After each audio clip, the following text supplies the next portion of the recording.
Hello student. तो बेटा आज हम लोग यहाँ पे आए हैं आपसे बात करने के लिए 2024 डीम सेट का जो ओरिजिनल पेपर था उसके बारे में यहाँ पे करेंगे डिस्कस। पेपर सबने देख लिया होगा, दे दिया था आपने, अपने मार्क्स भी कैलकुलेट कर लिए होंगे। थोड़ा पहले हम पेपर का जो स्टैंडर्ड देते ना उसके बारे में बात करेंगे। इसका जो लेवल था, तो देखिए इसका पेपर बहुत ही जो लेवल था वो मॉडरेट लेवल था। मैं इसको बिल्कुल भी टफ नहीं कहूँगा और ये नहीं कि बहुत सिंपल पेपर था। ठीक है, जिन लोगों ने पढ़ाई की, प्रिपरेशन की, साल भर मेहनत की, उनका पेपर आई होप बहुत अच्छा गया होगा। और यहाँ पे मेरी क्लासेस में जो लोग रेगुलर रहे लास्ट तक, जो संकल्प के बैच चल रहे थे उसमें भी, और आखिरी की जो 2-3 क्लासेस थी, दे वर वेरी इंपॉर्टेंट, है ना। क्योंकि जो सबसे जो टफ क्वेरीज थी पेपर में, अगर आपने देखा हो तो आखिरी की 2 क्लासेस में हम लोगों ने उन पर बात की थी और ये चीज़ हमारे लिए बड़ी पॉजिटिव रही, है ना। और आप लोगों ने पेपर यहाँ पे चेक किया, नंबर सिस्टम में आप देखिए कि बस सारी क्वेरीज बेटा बाइनरी से ही आई है, बाइनरी नंबर सिस्टम पे, यानी ऑक्टल और हेक्सा पे कोई क्वेरी नहीं आई है। थ्योरी में देखिए मैंने आप लोगों से बार बार हर क्लास में आई होप कि मैं रिपीट करता था कि बेटा जो है थ्योरी में जाइएगा तो मेमोरी अच्छे से पढ़िएगा, और मेमोरी में भी प्राइमरी मेमोरी खूब अच्छे से करिएगा। क्यों? क्योंकि आप देखो, आप अगर पेपर चेक करिए, पेपर में आप क्या देख रहे हैं, जितनी भी थ्योरेटिकल क्वेरीज और इवन जो न्यूमेरिकल्स तक आए हैं वो भी आप क्या देख रहे हैं बेटा, सब कैश के ऊपर है। अलग अलग टाइप के जो मेमोरी रजिस्टर है उनके ऊपर बेस्ड क्वेरी आपने देखी। तो मेमोरी बेस्ड ही ज्यादातर क्वेरी आई है। थ्योरी में आप देखिए तो और कुछ हमको वहां पे देखने को नहीं मिल रहा है। ठीक है, लेकिन अच्छी बात यह कि ये सब बातें आपको ऑलरेडी एज ए टीचर मेरा काम होता है आपको गाइड करना। ठीक है, मैंने आपसे बार बार ये बोला था कि बेटा केवल मेमोरी के ऊपर बहुत फोकस करिएगा। ठीक है, नंबर सिस्टम बूलियन ज्यादा नहीं आया इस बार, आपने देख ही लिया होगा कि बूलियन पे कोई खास क्वेरी नहीं आई, केवल 2-3 क्वेरीज हैं। लेकिन मैंने कहा था कि बूलियन की अच्छी बात है कि चाहे 2 क्वेरी हो चाहे 3 क्वेरी हो, पर हमारे जो आंसर्स होते हैं वो बेटा श्योर शॉर्ट होते हैं, क्योंकि उनमें बहुत ज्यादा कुछ कंफ्यूज करने के लिए होता नहीं है। ठीक है, इसके अलावा आप क्या देखते हैं, कई क्वेरीज ऐसी थी जो बड़ी लॉजिकल भी थी। ठीक है, और कई चीजें बेटा ऐसी होती है जो हम लोग क्लास में केवल एक बार करते हैं। क्यों? क्योंकि थोड़ा सा वो हट के होती हैं। ठीक है, और वो हमारे नॉर्मल जो रूटीन टीचिंग में नहीं आती। लेकिन जब हम लोग प्रीवियस ईयर के जो क्वेश्चंस करते हैं तो हमारे सामने कुछ ऐसे एग्जाम्पल आते हैं जिनके ऊपर हम बात करते रहते हैं। ठीक है ना, और कई बार वो चीजें एक ही 2 बार आती हैं, पर वो आपके माइंड में रुक जानी चाहिए। ठीक है, वो कैसी कैसी चीजें अभी हम लोग आज अभी पेपर में जब क्वेरीज करेंगे तो आप देखिएगा। तो बिना टाइम वेस्ट किए हुए हम लोग बेटा पेपर में चलते हैं और देखते हैं कि क्या क्या जो है यहाँ पे क्वेरीज थी और क्या इनको कैसे सॉल्व किया गया, क्या थे इनके आंसर। तो बेटा we are going to start with the first query. पहली क्वेरी बहुत इजी क्वेरी है, 2 बाइनरी नंबर दिए हैं। क्या बोला है, 8 बिट 2's कॉम्प्लीमेंट नंबर है और हमें उनका बस खाली क्या करना है, सम करना है। और दोनों जो नंबर दिए गए हैं वो भी बहुत ही सिंपल हैं। ठीक है, आप क्या देख रहे हैं कि ओनली 8 1 साल दिया। ठीक है, तो उनके ऊपर हमको यहाँ पे बस केवल काम करना है। तो देखते हैं यहाँ पे, तो देखिए जो पहला जो नंबर है वो क्या है आपका 1 1 1 1 1 1 1 1 1 8 1 उधर है, और जो सेकंड नंबर है उसमें भी आपको क्या देखने को मिल रहा है, 8 1 देखने को मिल रहा है। ठीक है, और इनको आपको बस क्या करना है, सिंपली यहाँ पे ऐड कर देना है।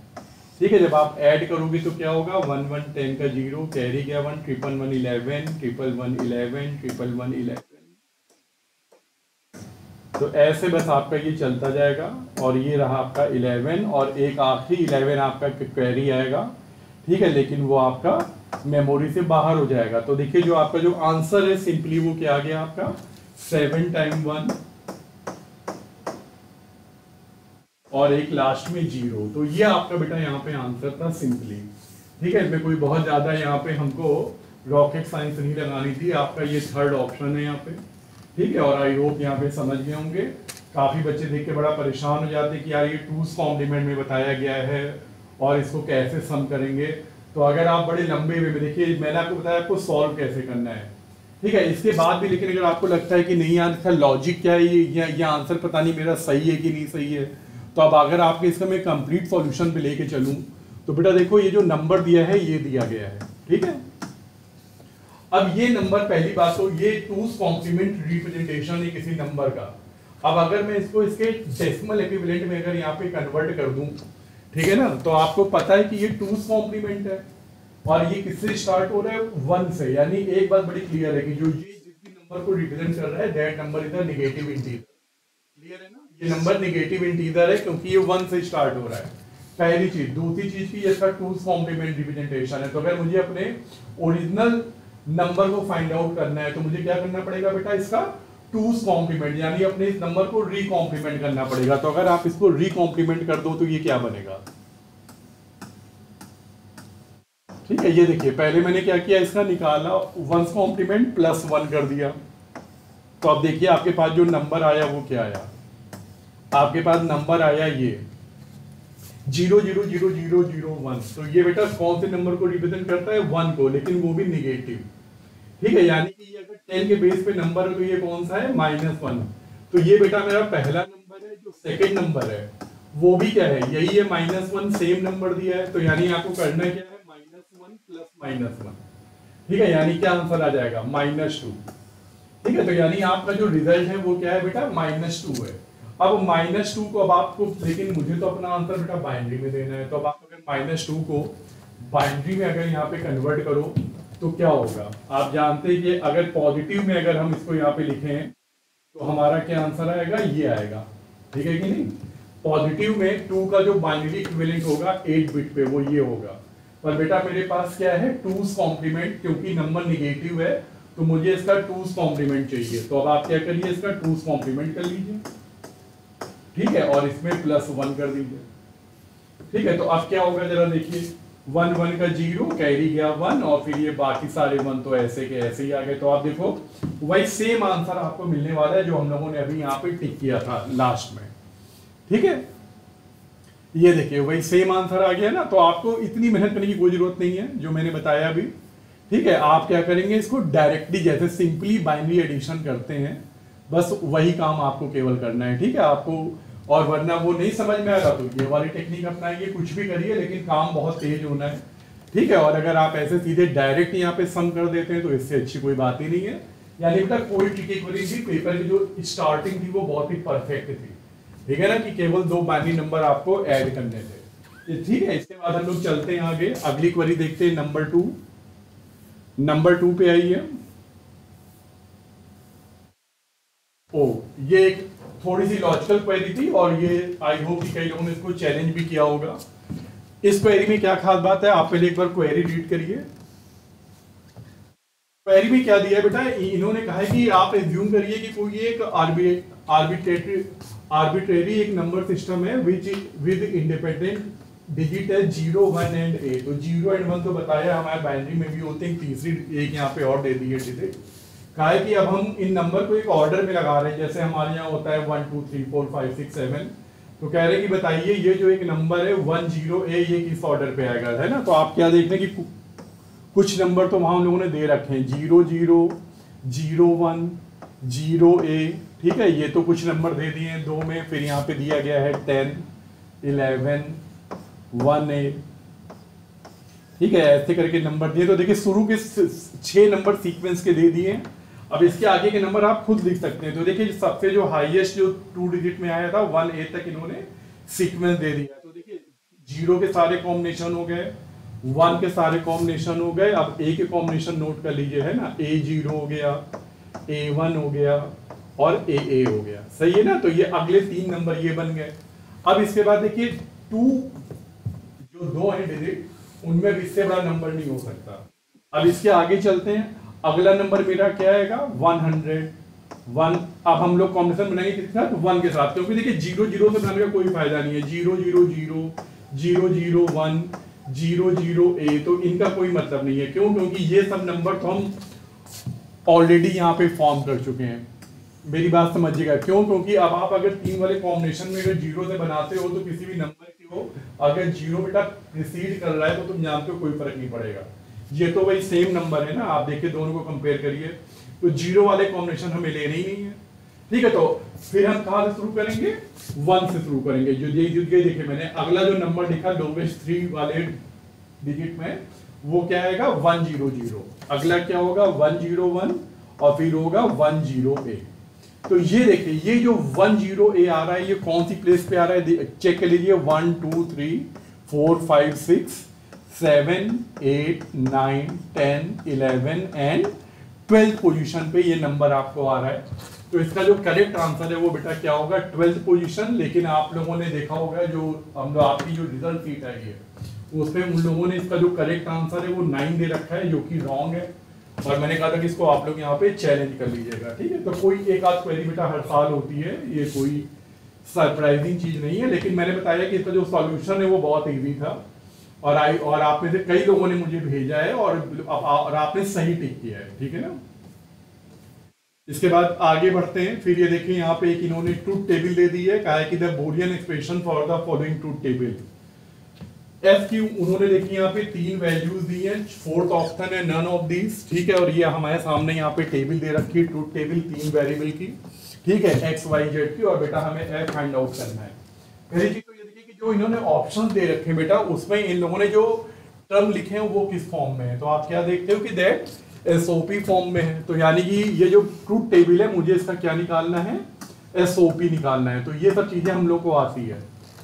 एसओपी में रूल क्या क्या है कि आपको केवल उन रोज के मिनटर्म फाइंड आउट करने हैं which are having the result as 1, ठीक है। जिन भी रोज का रिजल्ट 1 आया है, तो देखिए कहां कहां पे 1 आया है, एक ये 1 है, एक ये 1 है और एक ये 1 है। यानी बेटा कि मेरे जो है आंसर में 3 यहाँ पे मिन टर्म आने वाले हैं। तो मैं इन तीनों रोज का अगर यहाँ पे मिन टर्म अगर ले लूं तो क्या क्या आएगा जरा देख लीजिए, एक्स वाई जेड और एक्स वाई जेड। तो ये तो रहेगा ही रहेगा। और बार आपको पता है ना कहाँ लगती है, 0 पे। तो देखिए पहला वाला क्या है मेरा 0 1 0 यानी कि एक्स पे बार, जेड पे बार। सेकेंड है 1 0 1 यानी कि वाई पे बार। और तीसरा है 1 1 1 यानी कोई बार नहीं, ठीक है। तो अब आप ये देखिए कि कौन सा आंसर है यहाँ पे ये तीनों टर्म्स आपको दिखाई पड़ रहे हो। तो आप ये देखिए मुझको ये आंसर दिख रहा है, आप लोग चेक करिए, थर्ड वाला ऑप्शन, ठीक है। X bar Y Z bar plus X Y bar Z plus X Y Z, ठीक है। ये जो आंसर है आपका बिल्कुल मैच कर रहा है थर्ड वाला। तो ये भी बेटा बहुत ही इजी क्वेश्चन था, ठीक है, जो आई होप कि सबने कर लिया होगा। तो बूलियन से ये क्वेरी यहाँ पे इन्होंने पहली क्वेरी दी है और बहुत ही इजी क्वेरी दी है। के मैप नहीं दिया इस बार बूलियन में। नेक्स्ट आगे देखते हैं। ओके, देखिए क्या क्वेरी नंबर 4 पे, consider the following 4 bit binary number represented in the twos complimented form 1101 and 0100। कहा है कि ये 2 नंबर हैं, इनको हम क्या करने जा रहे हैं कि ये 2 नंबर हैं और अगर हम इनको ऐड कर दें then what will be the result. और यहाँ पे इन्होंने 4 ऑप्शन दिए हैं। तो पहला काम तो हम लोग ये करते हैं कि पहले इनको ऐड कर लेते हैं। तो चलिए पहला काम तो हम ऐड कर लें। 1101 है पहला नंबर और सेकंड नंबर है 0100। सिंपली ऐड करिए, ज्यादा दिमाग लगाने की कोई जरूरत नहीं है, पहले ऐड कर लीजिए, ठीक है ना। 10110 कैरी गया 1 और फिर 1110 का 0 और कैरी गया 1। तो बेटा ये कैरी इन है, ये कैरी आउट है। मुझे खाली 4 बिट में देना है। तो देखिए 4 बिट में मेरा जो आंसर आया है वो आया बेटा 0001, ठीक है। अब आइए देखिए 0001 वाले कौन कौन से आंसर हैं। फर्स्ट है और फोर्थ है, यानी सेकंड और थर्ड तो आपके कैंसिल हो गए, ये तो मेरे आंसर नहीं है, ठीक है। लेकिन बेटा आप फर्स्ट और थर्ड में देखिए, मैंने आपसे कुछ बोला था ना कि कई चीजें ऐसी होती है जो हम लोग क्लास में एक बार करते हैं, ठीक है, लेकिन अगर आपको वो याद रह जाए तो बड़ी काम आ जाती है। यहाँ पे वही चीज आ गई। अब देखिए पहले और फोर्थ ऑप्शन में क्या फर्क है। फर्स्ट ऑप्शन में बोला है कि answer is 0001 and an overflow, यानी कि ओवरफ्लो हो रहा है। और सेकंड है 001 एंड नो ओवरफ्लो, यानी कि ओवरफ्लो एंड नो ओवरफ्लो वाली जो कंडीशन है वो इन्होंने डाल दी है। तो ये कैसे पता चलेगी कि दोनों में कौन सा टिक किया जाए। तो इसके लिए मैं क्या पता करना पड़ेगा कि ओवरफ्लो हो रहा है कि नहीं। अब ओवरफ्लो कैसे होता है ये मैंने आपको क्लास में बताया हुआ है कि ओवरफ्लो के लिए आपको क्या करना है बेटा, यहाँ पे आपको चेक करना होता है कि जो ओवरफ्लो की जो सिचुएशन है इसमें आप जानते हैं ना कि जब आपने ये सम किया तो सबसे आखिरी वाले कॉलम के ऊपर ये जो क्वेरी आई थी that is known as carry in. इसको हम लोग क्या बोलते हैं, कैरी इन। और ये जो एक जो क्वेरी जो 5th कॉलम पे आई है जो बाहर चली गई थी जिसको मैंने अपने आंसर में नहीं लिखा, ये क्या है आपकी कैरी आउट, ठीक है ना। तो हाँ आप लोगों को बताया गया है कि ओवरफ्लो तब होता है, ओवरफ्लो की कंडीशन कब होती है, ओवरफ्लो बेटा तब होता है जब हम लोग की जो कैरी इन और कैरी आउट का जो एक्सॉर ऑपरेशन है वो क्या आना चाहिए, 1 आना चाहिए। तो अगर आप यहाँ पे अपनी कैरी इन और कैरी आउट को अगर यहाँ पे चेक करो तो आप क्या देखते हो कि कैरी इन और कैरी आउट में क्या सिचुएशन है कि कैरी इन भी 1 है और कैरी आउट भी 1 है। और अब आप इनका अगर एक्सॉर करो तो देखिए दोनों सेम वैल्यू है, आंसर कितना आएगा 0। एक्सॉर में क्या बताया गया है आपको कि सेम इनपुट पे आंसर 0 होता है, अपोजिट इनपुट पे आंसर 1 होता है। आंसर 0 आया है यानी कि 1 नहीं आया, यानी कि ओवरफ्लो नहीं हो रहा है। और अगर ओवरफ्लो नहीं हो रहा है तो मेरा आंसर कौन सा यहाँ पे बेटा हम लोग मार्क करेंगे, 4th वाला आंसर मेरा बिल्कुल सही होगा। तो आई होप कि कुछ चीजें रिवाइज हो गई होंगी, आपको याद आ गया होगा, ये हम लोगों ने सब क्लासरूम में किया हुआ है, ठीक है। और ये जो क्वेरी है इसको भी मैं बहुत सिंपल वाली कैटेगरी में रखूंगा कि अगर आपने क्लासरूम रेगुलर की है तो आपको इसमें कोई प्रॉब्लम नहीं आई होगी, ठीक। चलिए अब इसके बाद आगे चलते हैं और देखते हैं अगली क्वेरी।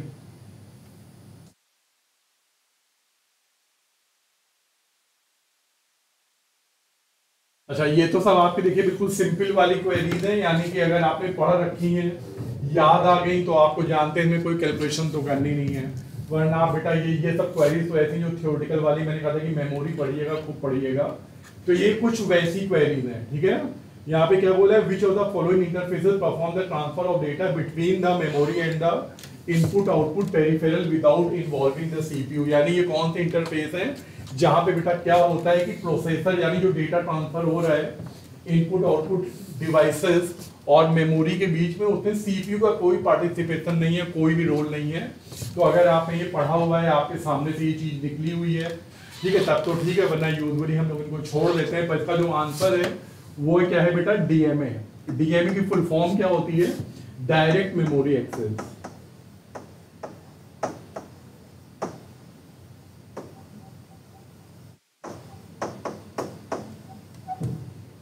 ठीक है। अब सवाल ये है कि जब डेटा कम्युनिकेशन हो रहा है और सीपीयू नहीं कंट्रोल कर रहा है, क्या सरप्राइजिंग चीज है, तो भाई कोई तो होगा कंट्रोलर, तो सही बात है बेटा। तो जब डीएमए के थ्रू जब डेटा हमारा जो है ट्रांसफर होता है तो हमारे पास इस चीज को पूरा कंट्रोल करने के लिए जो हमारे पास जो यूज होती हैं devices, they are known as DMA controller, ठीक है, we call them DMA controller. ये उसकी जिम्मेदारी होती है कि वो डेटा यहाँ पे ट्रांसफर करवाए बिना सीपीयू को इन्वॉल्व किए हुए। तो बेटा ये थियोरेटिकल क्वेरी थी, इसमें कोई कैलकुलेशन नहीं थी, आता है तो ठीक है, वरना चुपचाप छोड़ के आगे बढ़िए। मैं इसको सिंपली कैटेगरी में नहीं रखूंगा, ठीक है। आइए, ये पूरे पेपर की सबसे सिंपल क्वेरी यही थी। आई होप ये किसी का भी रॉन्ग नहीं हुआ होगा, सबका 100% जो है बच्चों ने इसका आंसर किया होगा कि विच of the following is the smallest unit of data in a computer, ठीक है। यानी अब आप कंप्यूटर में जब मेमोरी मेजर करते हैं तो जो सबसे जो स्मॉलेस्ट यूनिट है वो क्या होती है मेजरमेंट की, दैट इज बिट, ठीक है, सबको पता है, ये आई होप सबका सही होगा, इसमें कोई प्रॉब्लम नहीं है। इसके बाद अब आगे बढ़ते हैं तो क्या मिलता है मुझे, निबिल जो कि 4 बिट का होता है। फिर और आगे बढ़ते हैं तो आपको मिलता है बाइट जो क्या होता है 8 बिट के इक्वल होता है, ठीक है। आई होप सबको याद आ रहा होगा धीरे धीरे।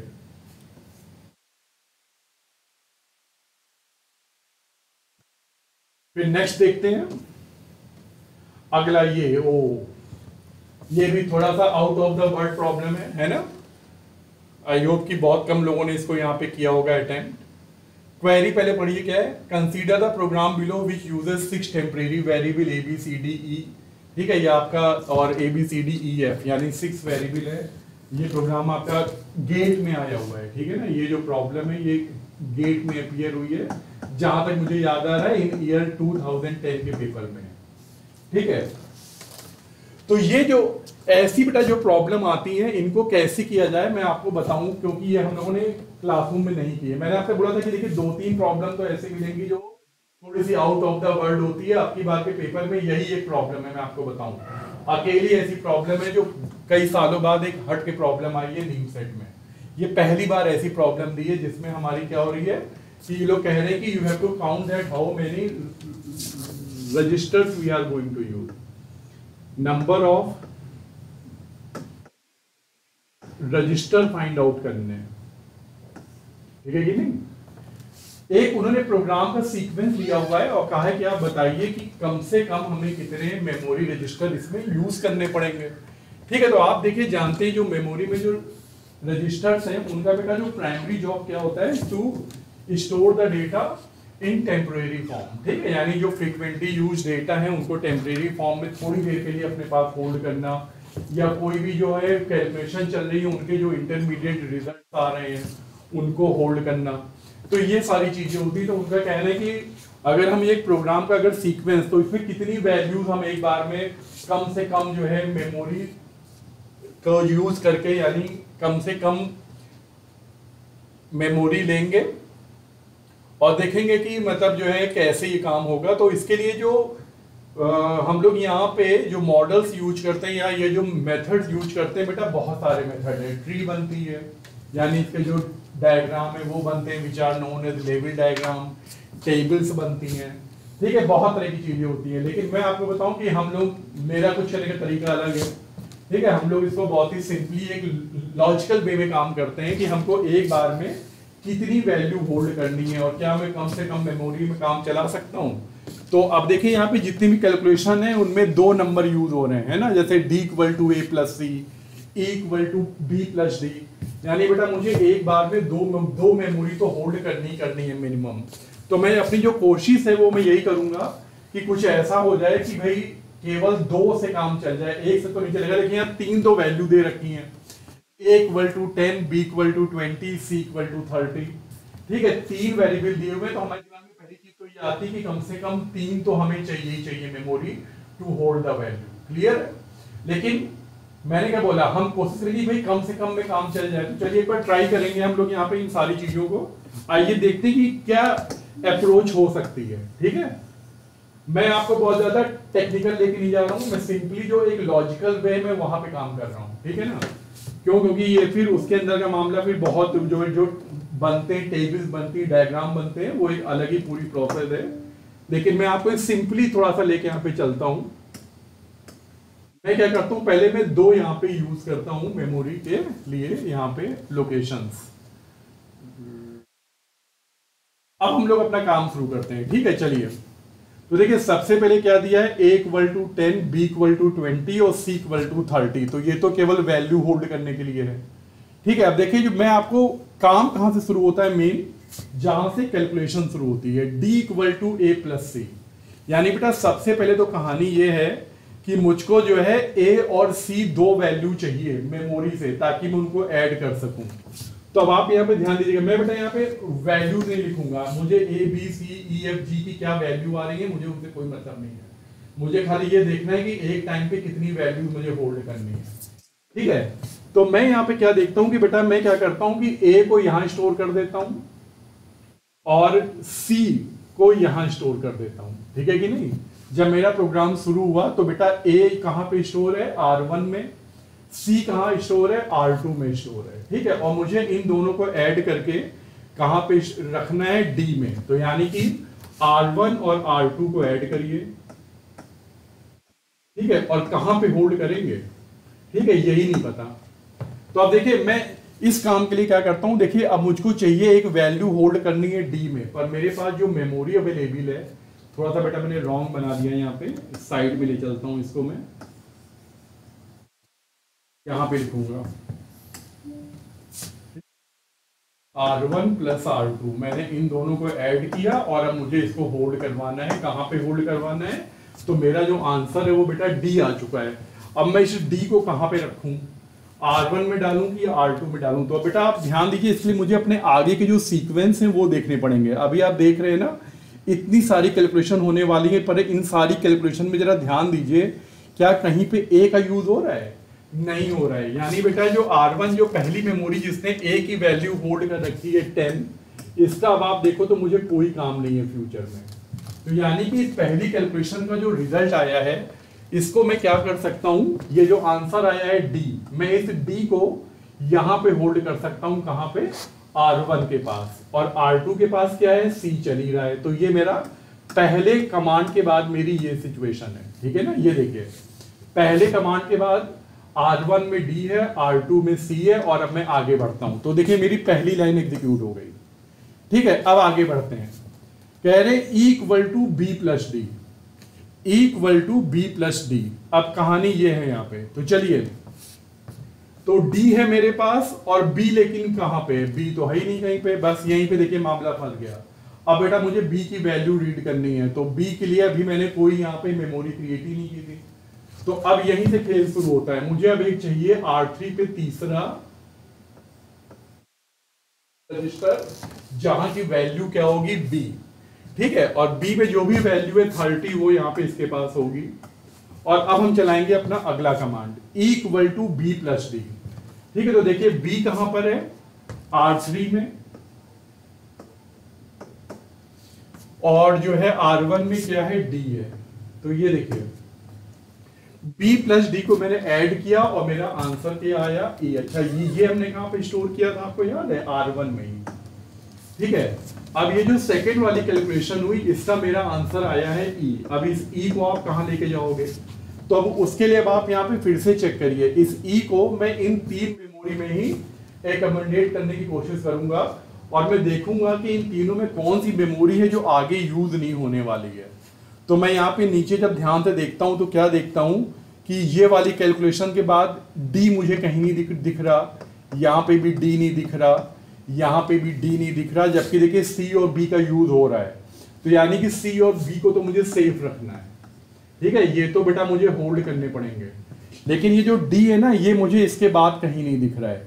एक जगह दिखाई पड़ा है मुझे D सबसे लास्ट में, ठीक है, पर उसके पहले आप क्या देख रहे हो कि D आपका दोबारा कैलकुलेट होगा, यानी इसको नई वैल्यू मिलेगी तब वो यूज होगा। लेकिन कहीं पे भी कैलकुलेशन में और कहीं D नहीं आ रहा है, तो यानी कि ये जो मेरा आंसर आया है E को मैं क्या करूंगा, R1 की जगह होल्ड करवाऊंगा। तो अब देखिए जब मेरा सेकेंड एग्जीक्यूशन हो जाएगा तो मेरा E यहां पे आ जाएगा, R2 में C ही चलेगा और R3 में B चलेगा, ठीक है। तो ये देखिए अब तक मेरा एग्जीक्यूशन बिल्कुल सही जा रहा है, तो मेरी ये वाली लाइन भी एग्जीक्यूट हो गई।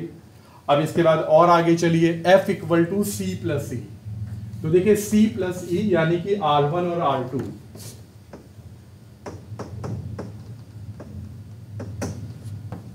अगली जो कैलकुलेशन है मैं यहां पे क्या यूज करने जा रहा हूं, C प्लस E, यानी कि E और C को हम ऐड करवा रहे हैं, R1 और R2। अब सवाल ये कि इसका जो आंसर आया है वो क्या आया है, F को कहां डालें, ठीक है। तो F को अब आप अगर यहाँ पे ध्यान दीजिए तो अब आप पहले ये सोचिए कि मेरे पास इस समय E C B है, आगे कौन कौन, देखिए C और E अभी फिर यूज होना है, B यूज होना है, लेकिन B अगले स्टेप में रिकैलकुलेट होगा, यानी कि मैं अभी बेटा B की जगह पे आराम से F को स्टोर कर सकता हूं। तो ये लीजिए यहाँ पे कौन आ गया, F आ गया। तो यानी कि थर्ड स्टेप के बाद देखिए सीन क्या है, थर्ड स्टेप के बाद E हो गया, C हो गया और ये यहाँ पे F हो गया, ठीक है। तो मेरे यहाँ देखिए तीसरा जो स्टेप था वो भी मेरा कंप्लीट हुआ, ठीक है।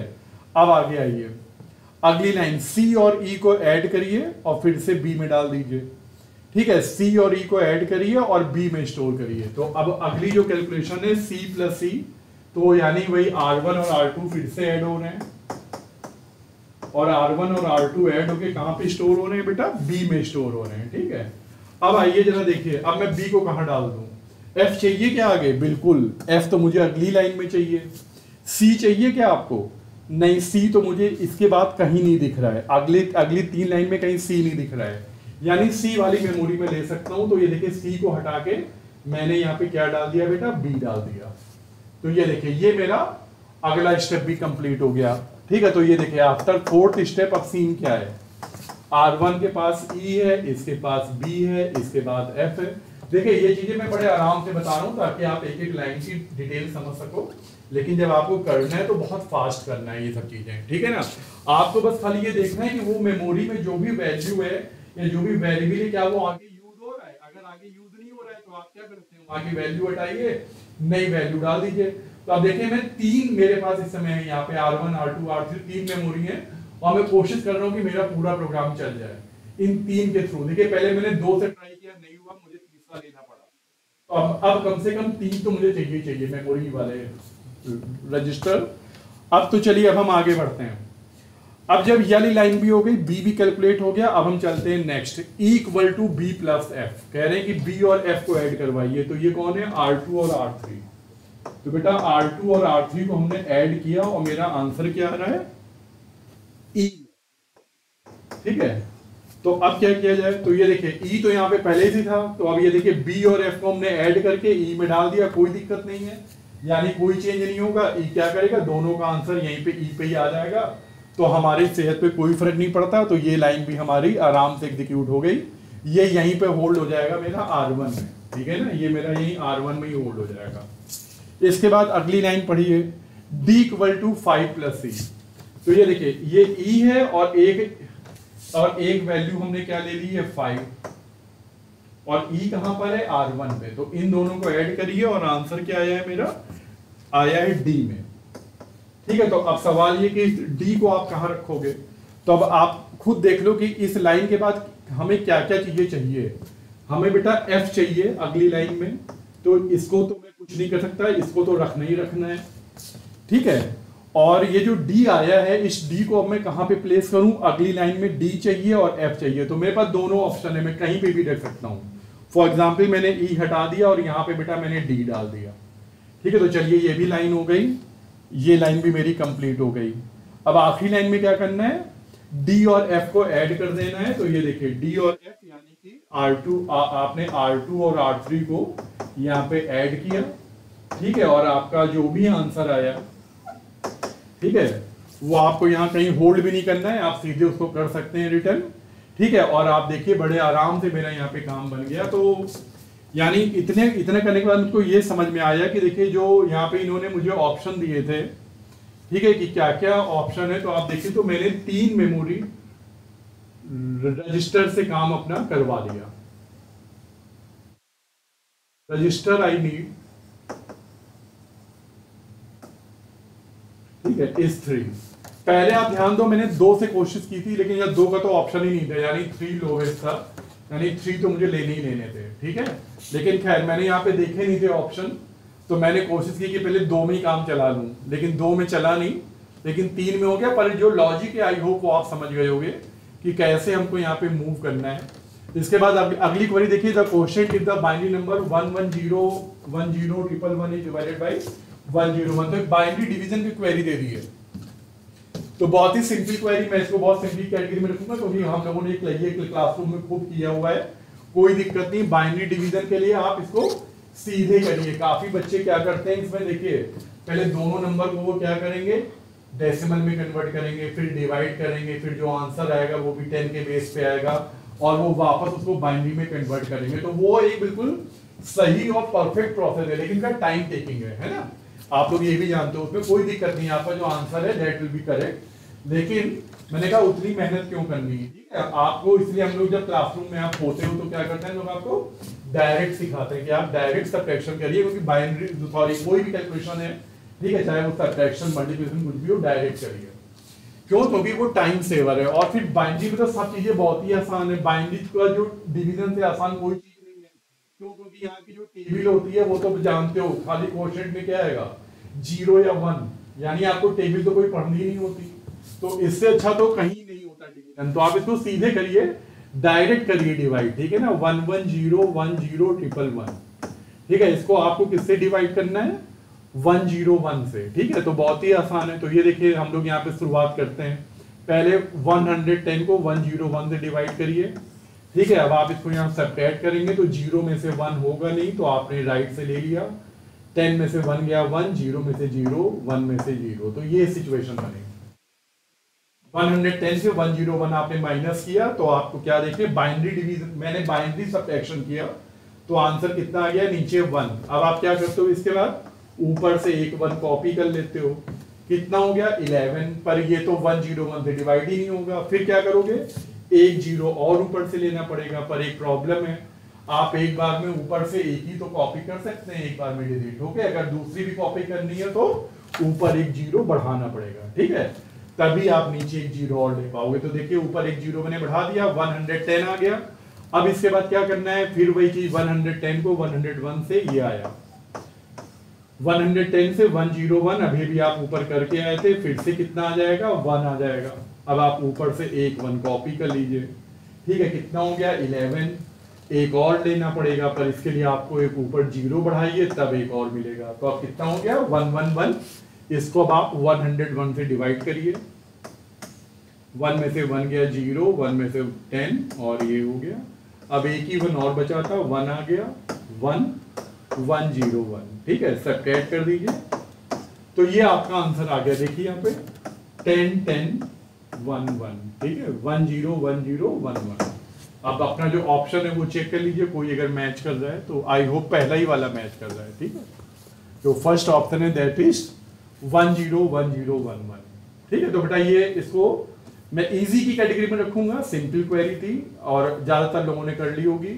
फिर देखिए यहाँ पे वही चीज आ गई हमारे सामने, मेमोरी, है ना, जो मैं कहानी शुरू से बता रहा हूँ, बार बार आपसे कह रहा हूँ कि जो मेमोरी है वो आपका पीछा नहीं छोड़ती। क्या है query? Which of the following component is used to establish a communication link between a CPU and the peripheral devices to transfer the data. ठीक है कि भाई ये नीचे अब आप क्या देख रहे हैं, फिर से वही आ गया, जो मेमोरी में जो 6 और 7 टाइम के जो रजिस्टर्स होते हैं। मैंने आपसे कहा था ये टॉपिक बहुत इंपॉर्टेंट है, अगर आप लोगों ने क्लासेस अटेंड की हैं तो लास्ट की 2 क्लासेस में मैंने बार बार कहा था, ये शीट भी मैंने आपको शेयर कर दी थी, इसको जरूर पढ़ के जाइएगा। एक क्वेरी आपको 100% मिलनी चाहिए। तो देखिए वही क्वेरी है, अगर आपने वो शीट पढ़ी होगी तो आपको कोई दिक्कत नहीं हुई होगी, ठीक है। बड़े आराम से इसका आंसर आपने यहाँ पे मार्क कर दिया होगा, इसमें कुछ है नहीं बताने के लिए। इसका जो आंसर है that is number 3, MDR, memory data register. फिर चलते हैं नेक्स्ट क्वेरी पे। अगली जो क्वेरी, गुड, ठीक है, ये क्वेरी देखिए, मुझे पता है बहुत कम लोगों ने की होगी, ठीक है ना, बहुत कम लोगों ने की होगी इस क्वेरी को, लेकिन हम मेरी क्लास में जो लोग रहे होंगे और उन्होंने अगर लास्ट की 2 क्लासेस अगर अटेंड की होंगी तो उनके लिए ये क्वेरी बहुत ईजी थी, ठीक है ना, उसमें ज्यादा कुछ भी नहीं करने के लिए था, बहुत ही सिंपल क्वेरी उनके लिए, ठीक है, कुछ भी नहीं करना था, एक बार में आपका आंसर आ गया होगा अगर आपने किया होगा। तो देखिए क्या बोला इन्होंने, A computer system has 16-bit wide address data bus that uses RAM chips of 4K into 8-bit capacity. The number of RAM chips are needed to provide a memory capacity of 64 kilobytes. Memory is. तो ठीक है, तो ये कहानी है। पहली बात तो मैंने आपसे क्या बोला था कि ये भूल जाइए, इससे अभी हमें कोई मतलब नहीं है, आप सीधे अपने काम पे ध्यान दो। काम क्या है बेटा कि मुझको यहाँ पे एक मेमोरी क्रिएट करनी है, कितनी, 64 किलोबाइट्स, ठीक है ना, ये सॉरी मेमोरी कैपेसिटी ऑफ ठीक है, RAM chips of 4K into 8 bit, और हमें 64 किलोबाइट बेटा यहाँ पे मेमोरी प्रोवाइड करनी है। तो कह रहे हैं कि ऊपर वाली जो कैपेसिटी दी है उसकी कितनी चिप यूज होंगी। तो सबसे पहले हम लोग यहाँ पे चलते हैं 64 किलोबाइट्स। तो बेटा किलोबाइट्स को पहले तो हम क्या करते हैं, बाइट में कन्वर्ट करते हैं। तो मैंने क्या किया, 1024 से मल्टीप्लाई किया, तो अब ये देखिए जो 64 किलोबाइट था वो किस में कन्वर्ट हो गया, बाइट में कन्वर्ट हो गया। किलोबाइट को बाइट में कन्वर्ट किया, और अब बेटा मैंने इसको 8 से और मल्टीप्लाई कर दिया, तो अब ये आ गया पूरा मेरा किसमें आंसर, बिट्स में। कारण ये कि एक रैम की जो कैपेसिटी दे रखी है वो भी मैंने आपसे बोला था ना कि ये जो वैल्यू होती है वो हमेशा किसमें होती है, बिट में। और अच्छी बात है कि यहाँ तो इन लोगों ने लिख दिया है, वरना नॉर्मली लिखते नहीं है, वो बस खाली क्या लिख देते हैं कि 4K into 8, 4K into 8। तो मैंने आपको क्लासरूम में चीज बताई थी, ये जो वैल्यू होती है हमेशा किसमें दी जाती है, जब रैम की कैपेसिटी बताते हैं तो 4K के बाद जो भी वैल्यू लिखी होती है, हम लोगों ने क्लासरूम में जो प्रॉब्लम की थी आपको याद हो, वहां आपके लिखा था 1, ठीक है ना, पर यहाँ पे क्या चेंज हुआ है, 8 हो गया है, 1 की जगह बेटा 8 हो गया है। तो 4K into 8, तो बेटा 4K फिर वही कहानी कि अब आप क्या करोगे, इसको पहले जो है 4K को यानी किलोबाइट को बाइट में कन्वर्ट करिए, और अब देखिए जो क्या है into 8 है ना, यानी अब इसको भी आप बिट में कन्वर्ट करिए, ठीक है, क्योंकि यहाँ बोला गया है कि जो एक जो लोकेशन है वो हमारी 8 बिट की है, ठीक है। चलिए अब आगे बढ़िए, अब सिंपल है, ये कैलकुलेशन सॉल्व कर लीजिए, बस आपका आंसर आ जाएगा, ठीक है। तो बहुत ही ये तो पूरे आपके ऐसे ही चले गए, और 4 से 4 बन जाए 4 4 6, ठीक है। तो आपका देखिए आंसर कितना आ जाता है यहाँ पे 16, और यही आपका आंसर होगा। तो ये देखिए यहाँ पे जो सेकंड ऑप्शन है ये आपका बेटा यहाँ पे आंसर है। ये हम लोगों ने अभी क्लासरूम में किया था, मैंने कहा था कि देखिए ये टफ क्वेरी है, लेकिन आप जब रेगुलर पढ़ाई करते हैं क्लास में, मैं आपसे बार बार कहता हूँ, तो फायदे होते हैं, ठीक है ना। तो ये अगर आप लोगों ने आखिरी में क्लासेस की हैं तो तो अगर रिवाइज नहीं किया होगा तो भी आपको याद होगा कि इसमें करना क्या है। एक टोटल उन्होंने मेमोरी दे रखी है, एक रैम की कैपेसिटी दे रखी है। बहुत ही इजी एक लॉजिक है कि खाली क्या करना है, टोटल मेमोरी को एक रैम की कैपेसिटी से आपको डिवाइड कर देना है। खाली इंपॉर्टेंट ये है कि सारी वैल्यूज को ध्यान से कन्वर्ट करना। तो बहुत ही इजी कैलकुलेशन थी, न्यूमेरिकल बहुत इजी था, है ना।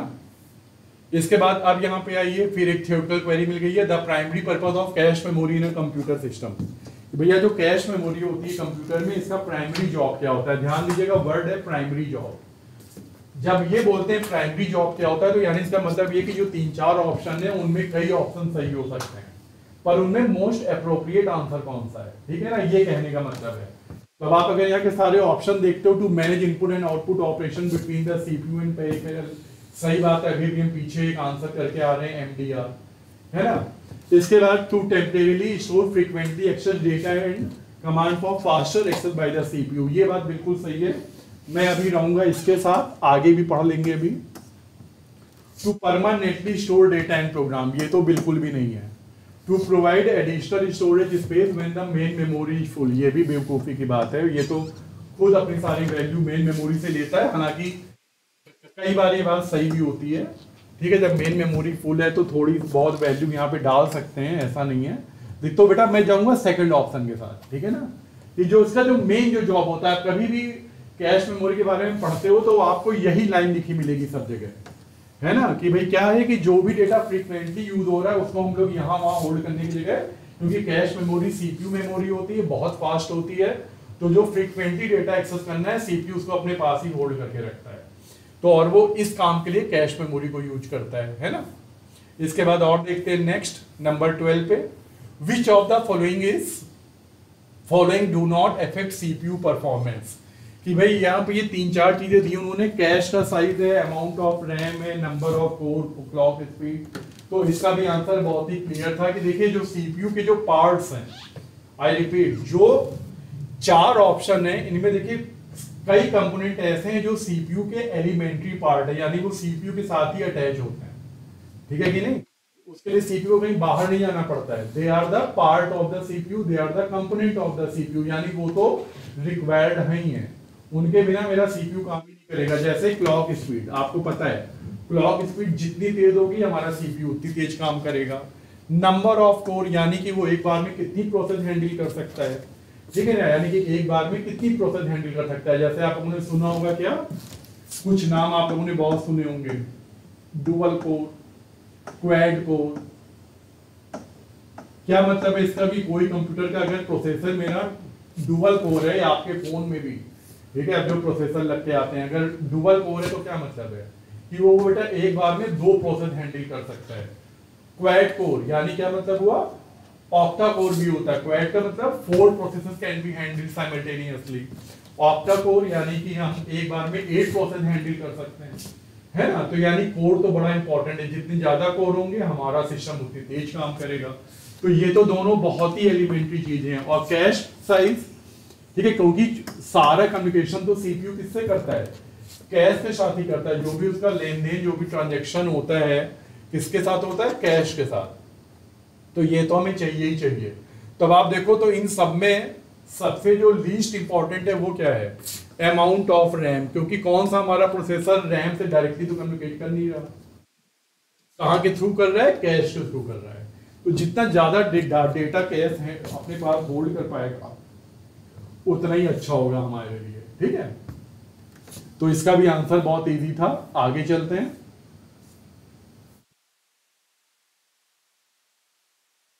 ओके, तो ये क्वेरी आ गई है। जो लोग लास्ट ईयर का पेपर लगा के गए होंगे उनके लिए तो बड़ा बहुत ही इजी रहा होगा। टफ क्वेरी है, ठीक है, ये बिल्कुल सिंपल क्वेरी नहीं है। और इसकी अच्छी बात क्या है कि ये प्रीवियस ईयर यानी लास्ट ईयर के पेपर से, अगर आप लोगों ने 2023 का पेपर करके गए होंगे तो इसका तो आपको आंसर भी याद होगा, है ना। तो कहीं कुछ करना नहीं था, आपको सीधे अपना ऑप्शन टिक करना था खाली पढ़ने के बाद।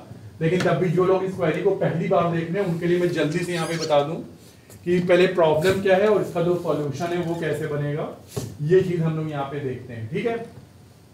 तो आइए देखते हैं यहाँ पे, अ CPU generate 32 bit virtual addresses, the page size is 4 KB, the processor has a translation look aside buffer TLB which can hold a total of 128 page table entries and is four-way set associate the minimum size of the TLB tag।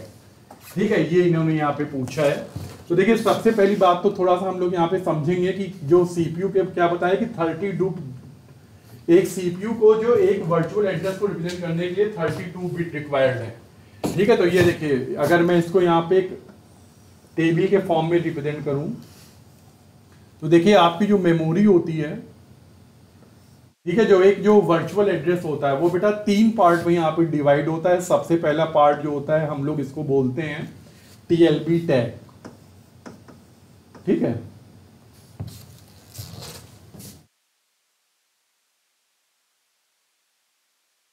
पहला जो portion है that is known as TLB tag. Second portion is known as TLB buffer. ठीक है, और third होता है आपका page offset. ठीक है, तो ये 3 पोर्शन है और बताया है कि टोटल ये जो मेमोरी है, ये जो टोटल बेटा यहाँ पे जो मेमोरी है इस काम के लिए 32 बिट यूज करती है। समझ गए आप? तो ये टोटल 32 बिट है। कहां पे कितने कितने बिट है यही हमें पता लगाना है। तो चलिए काम शुरू करते हैं। सबसे पहले क्या बोला इन्होंने कि जो पेज साइज है वो हमारा कितना है 4 KB और हमें किस आंसर चाहिए किसमें बिट में चाहिए। तो चलिए पहले तो यही काम शुरू करते हैं। ठीक है, 4 KB।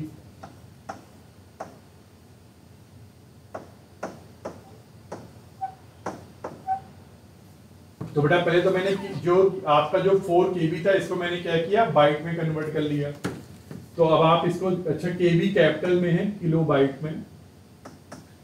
तो अब इसको जब मैं बाइट में यहाँ पे कन्वर्ट कर रहा हूं तो अब देखते हैं यहाँ पे तो ये आपका कितना हो गया 2 की पावर 2 प्लस 2 की पावर 10 यानी कि 2 की पावर 12 हो गया। ठीक है, यानी कि बेटा मुझे 4 KB जो पेज साइज है उनको रिप्रेजेंट करने के लिए आई नीड द 12 बिट। तो यानी कि ये जो पेज ऑफसेट की जो वैल्यू आ जाएगी वो आपकी जो है कितनी आ जाएगी यहाँ पे 12 बिट आ जाएगी। सॉरी, ठीक है 12 बिट हमको यूज करने पड़ेंगे इतनी वैल्यूज को रिप्रेजेंट करने के लिए।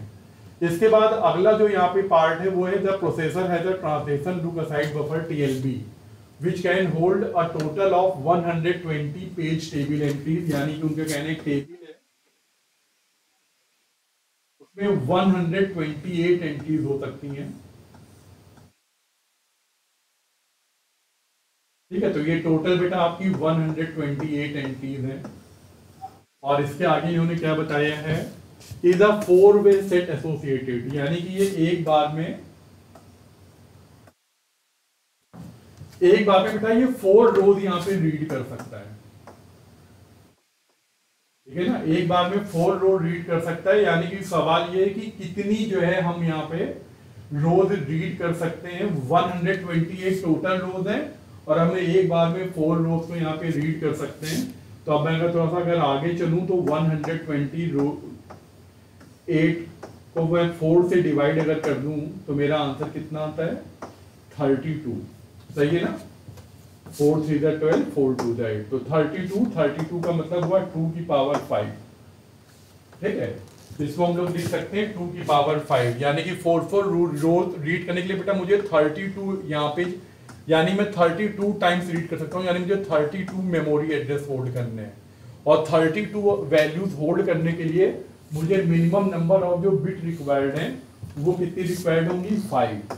ठीक है, तो यानी कि मुझे बेटा यहाँ पे जो रिक्वायर्ड है वो मुझे जो TLB बफर वाला एरिया है दैट रिक्वायर्स 5 बिट।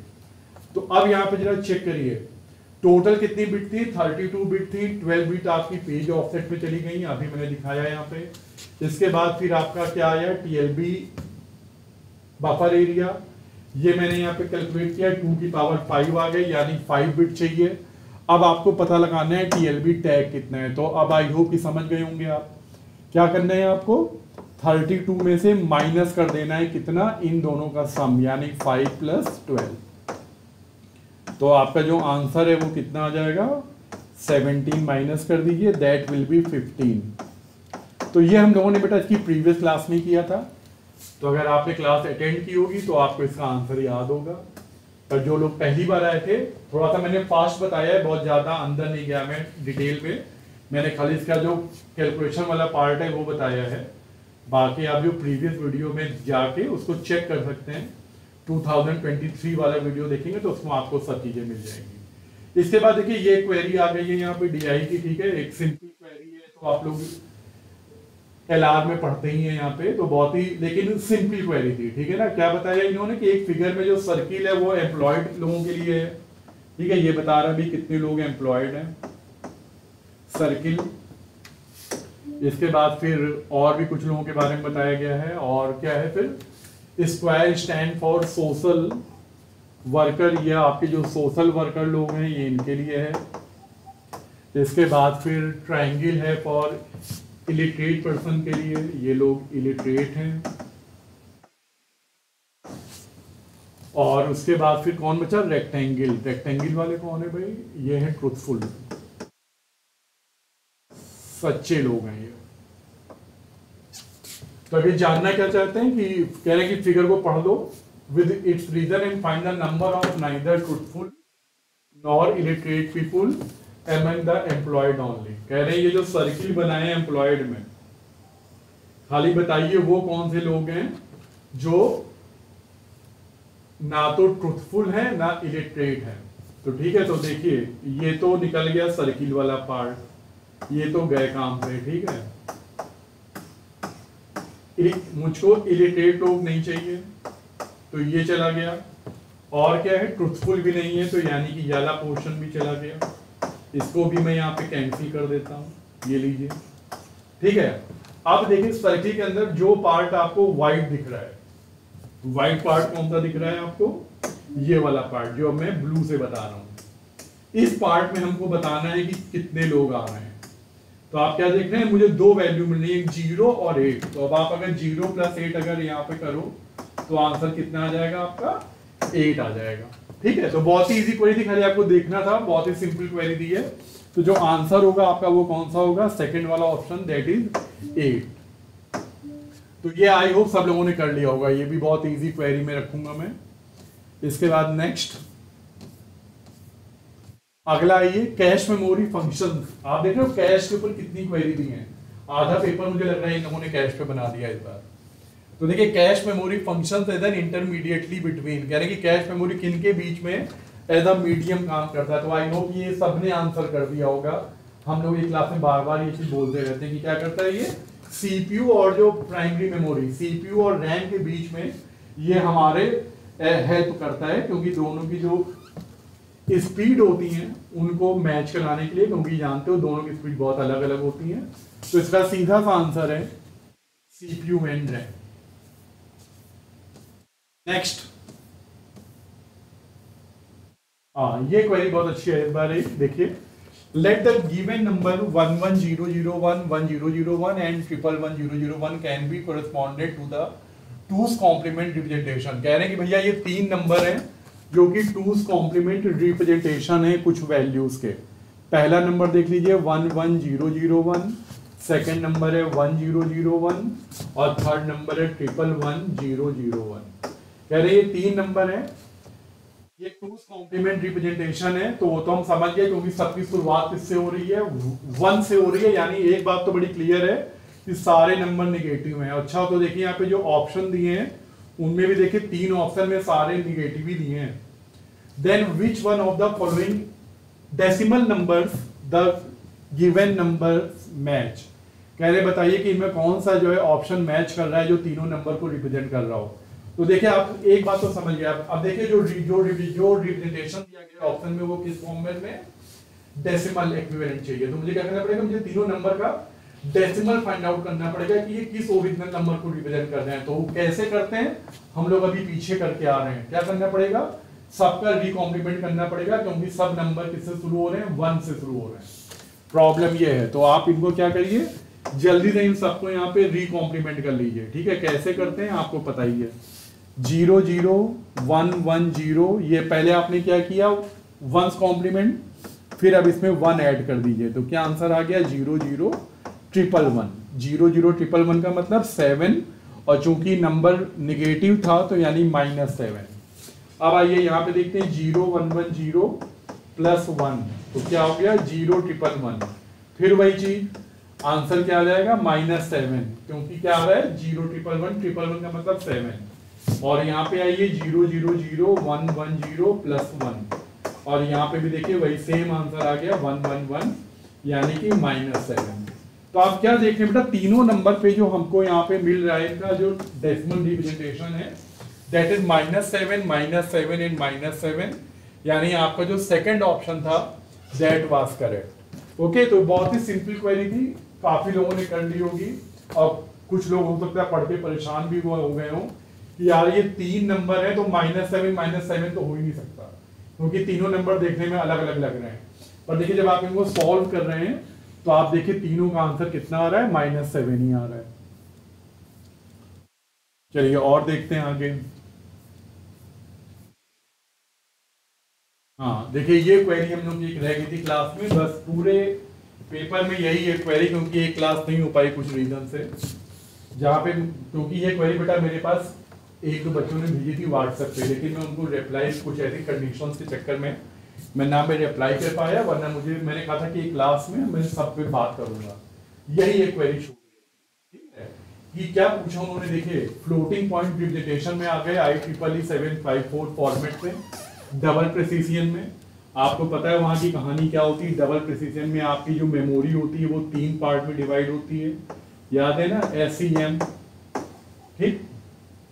64 बिट में यहाँ पे हमारी मेमोरी रिप्रेजेंट होती है, और जो एक्सपोनेंट होता है वो हमारा कितना होता है, 11 बिट का होता है, साइन बिट हमारी 1 बिट की होती है, ठीक है। और बाकी जो बचा 64 में यानी 52 बिट हमारे कहाँ चले जाते हैं, मेंटिसा पार्ट में। ये सब बातें बताई गई थी, पर यहाँ की रेंज क्या होती है, ठीक है ना, यही चीज हम लोग बात नहीं कर पाए थे।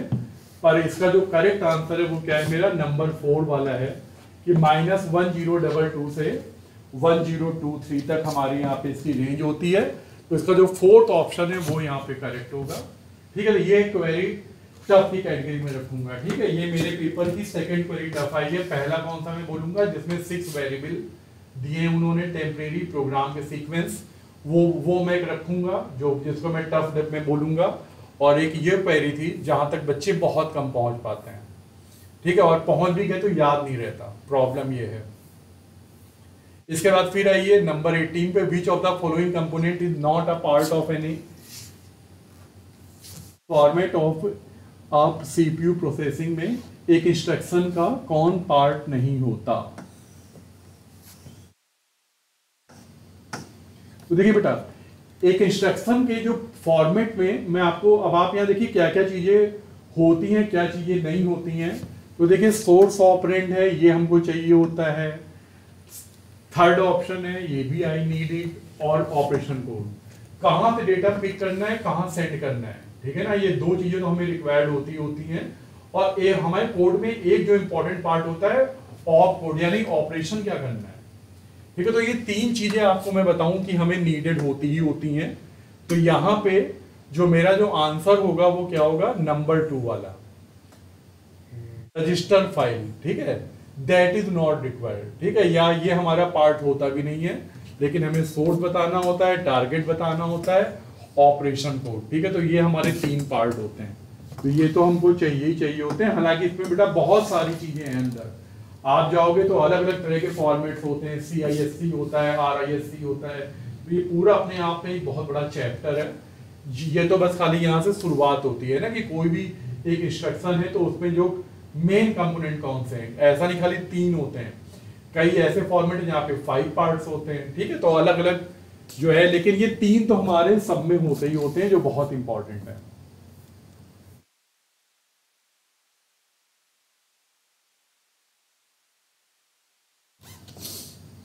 फिर एक थ्योरेटिकल क्वेरी बेटा बूलियन पे आ गई है। तो ये बूलियन की एक और क्वेरी देखिए, यहाँ पे क्या है, any given truth table can be represented by, बोले कि एक जो ट्रूथ टेबल है उसको हम लोग कैसे कैसे रिप्रेजेंट कर सकते हैं अलग अलग तरह से। तो पहला क्या बोला है, a product of sum Boolean expression, ठीक है, यानी कि POS फॉर्म में, बिल्कुल सही है, हम एक ट्रूथ टेबल को POS फॉर्म में रिप्रेजेंट कर सकते हैं। सम ऑफ प्रोडक्ट, बिल्कुल हम किसी भी ट्रूथ टेबल का आपको सम ऑफ प्रोडक्ट बता के दे सकते हैं। क्या के मैप बना के भी शो कर सकते हो, बिल्कुल हम आपके एक ट्रूथ टेबल को के मैप में भी रिप्रेजेंट कर सकते हैं। जहां जहां पे भी रो पे आंसर 1 आएगा हम के मैप में उस पर्टिकुलर रो पे जाके सेल पे 1 फिल कर देंगे, जहां 0 है वहां 0 दिखाई देंगे के मैप में। तो यानी कि सारे ऑप्शन सही हैं, तो I will go with the second option. ठीक है, मैं जाऊंगा दूसरे ऑप्शन के साथ कि yes all the methods are correct. हम एक ट्रूथ टेबल को इनमें से किसी भी तरह से इजीली रिप्रेजेंट कर सकते हैं। और अब आ गए हम अपने पेपर के लास्ट में। ठीक है, क्या बोला है, an expression P plus Q R is the reduced form of. ठीक है, तो यहाँ पे इन्होंने 4 बातें बताई हैं, तो कहा है कि ये रिड्यूस्ड फॉर्म है। तो बेटा यहाँ पे तो मुझे बाकी तो चीजें ऑलरेडी यहाँ पे रिड्यूस दिखी, क्योंकि इनको अगर आप सॉल्व करोगे तो ये और बड़े ही होते जा रहे, बहुत तेज काम करना है। यहाँ पे भी देखिए अगर आप इसको सॉल्व करो तो क्या बनेगा, देखिए सब में वो वही आंसर आता जा रहा है कि नहीं। यहाँ पे भी निकालोगे तो क्या मिलेगा, पी क्यू प्लस आर। तो यहाँ पे कहीं कुछ सॉल्व तो नहीं हो रहा है, हमारा किसी से ऑप्शन मैच भी नहीं कर रहा है। ठीक है, तो हम चलते हैं यहाँ वाले पे, इसको जरा देखते हैं, क्योंकि ये थोड़ी सी एक्सप्रेशन दिख रही है बड़ी। तो यहाँ पे मैं डिस्ट्रीब्यूटिव लॉ लगाता हूँ, पहले मैं P को जरा इन दोनों से यहाँ पे मल्टीप्लाई करवाता हूँ, तो देखते हैं क्या मिलता है, PP प्लस PR। ठीक है, फिर इसके बाद चलते हैं आगे QP यानी PQ और फिर QR। तो ये बेटा यहाँ पे जब मैं इसको ओपन करूंगा, इन दोनों टर्म को जब आपस में मल्टीप्लाई कराऊंगा तो ये आंसर आएगा। PP का मतलब क्या हो गया, केवल P लिख सकते हैं हम लोग। ठीक है, एक P गैप कर दीजिए। अब ये जो तीनों टर्म्स हैं इनमें क्या कर सकते हैं हम लोग, P को कॉमन निकाल लीजिए, तो क्या क्या बचेगा, 1 प्लस R प्लस Q और प्लस QR। ये जब 1 यहाँ पे ऐड हो गया यानी ये पूरा टर्म ड्रॉप हो गया, ये बन गया 1 और मेरा जो आंसर है वो कितना आ गया, P प्लस QR। ठीक है, ये मैंने आपको यहाँ रिड्यूस करके दिखा दिया। तो आप क्या देख रहे हैं कि जब थर्ड वाले ऑप्शन को जब मैं रिड्यूस कर रहा हूँ तो मुझको अपना आंसर यहाँ पे बड़े आराम से मिल जाता है, P प्लस क्यू बार। और ऐसे बेटा यहाँ पे इसका आंसर हमें यहाँ पे मिल जाएगा। तो ये हम लोगों ने बेटा यहाँ पे पूरा पेपर सॉल्व कर लिया। आई होप कि सबका पेपर अच्छा हुआ होगा। कहीं पे कोई, देखिए मैं आपसे बार बार कहता हूँ कि आपको क्या करना होता है कि लगातार थोड़ी सी चीजों अपने टच में रहना होगा, पढ़ते रहना होगा। ठीक है, मैंने क्या बोला, ये पेपर ऐसा था कि जिन लोगों ने पढ़ाई की है, सीरियसली पढ़ाई की है, उनके लिए इस पेपर में बेटा 15, मैंने आपसे बार बार बोला कि 16 का टारगेट रखिए, कम से कम 16 तो मुझे करने ही करने। ठीक है, और आप देखिए तो मैंने पूरे पेपर में 2-3 क्वेरी मैंने ऐसी बोली जो कि सही में टफ है। ठीक है ना, हालांकि मैंने इनको वहां सॉल्व करके दिखा दिया, लेकिन आप अगर ध्यान दो तो देखिए नंबर सिस्टम की सारी क्वेरीज बहुत ही इजी थी, बूलियन की सारी क्वेरीज बहुत ही इजी थी, और अब आप अगर थ्योरी वाले में भी जाओ तो आप देखो 5-6 क्वेरी बहुत ही इजी थी। ठीक है, यानी कि आप चाहे अगर आपने थोड़ी सी भी अगर मेहनत करके पढ़ाई की होगी तो ये एक ऐसा पेपर है जहां पे आप 15 से 16 क्वेरीज तक बड़े इजीली आंसर कर सकते थे। 3-4 क्वेरी में मानता हूँ, थ्योरी में भी कुछ मानता हूँ कि भाई कहीं कहीं क्या होता है कि हम थोड़ा सा माइंड में ये होता है यार कि मतलब थोड़ा सा भी अगर मन में कंफ्यूजन है तो हम लोग फिर टिक नहीं करते हैं, या जानते हैं नेगेटिव मार्किंग है तो हम लोग वहां पे ले सकते हैं, थोड़ा सा यहाँ पे छोड़ दीजिए भाई। ठीक है, 1-2 क्वेरी सही में टफ थी जो मैंने आपको बताया कौन कौन सी है। तो आपको बस खाली क्या करना है कि अपने जो क्लासरूम में के बेटा केवल सीरियस रहना है। देखिए जो लोग हमारे रेगुलर क्लासरूम में हैं उनको खाली अपने क्लासरूम में सीरियसली पढ़नी है। मैंने क्या बताया, हम लोग कोशिश करते हैं कि 90 से 95% तक का, क्योंकि मैं बार बार बोलता हूँ कि 100% कवर कर पाना बहुत टफ होता है, कुछ ना कुछ 1-2 चीजें छूट जाती हैं। ठीक है, या माइंड से हम लोग निकल जाती हैं। क्यों? क्योंकि मैंने बोला इतना वास्ट सिलेबस है, और वो लोग तो एक लाइन में क्या लिख देते हैं, कंप्यूटर ऑर्गेनाइजेशन। अब वो कंप्यूटर ऑर्गेनाइजेशन क्या है वो आप लोग भी जानते हो और हमको भी पता है, सही है ना। तो हम लोग क्या करते हैं, जो मेन पॉइंट्स हैं उनको कवर करने की कोशिश करते हैं, जो न्यूमेरिकल्स हैं, जो प्रैक्टिकल न्यूमेरिकल्स हैं उनको करने की कोशिश करते हैं। ठीक है, तो आई होप कि जो है हम लोगों ने अच्छा ही किया होगा इसमें। और फिर चलिए मिलते हैं अपने अगले वीडियो में और देखेंगे कि और इसके ऊपर कौन जो है हम लोग क्या बातें कर सकते हैं। यहाँ पे कोई अगर क्वेरी हो तो आप अपने यहाँ पे कमेंट में भेज सकते हैं। I will try to reply. Okay, चलिए, थैंक यू वेरी मच।